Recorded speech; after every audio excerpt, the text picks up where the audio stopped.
Lakini wao viongozi wengine wakati kukiwa na wabunge wengine tunataka nani tunataka mgomo na kuhudhuria.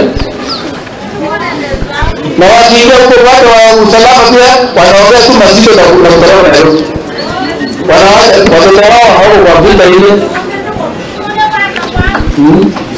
So hiyo si mshujaa.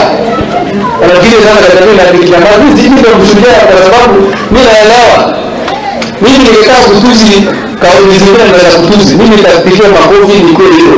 But after that I've not done the right thing. Wewe hiyo wakumbe wewe wengine mnawachagua na mnasema ni hilo zao hilo.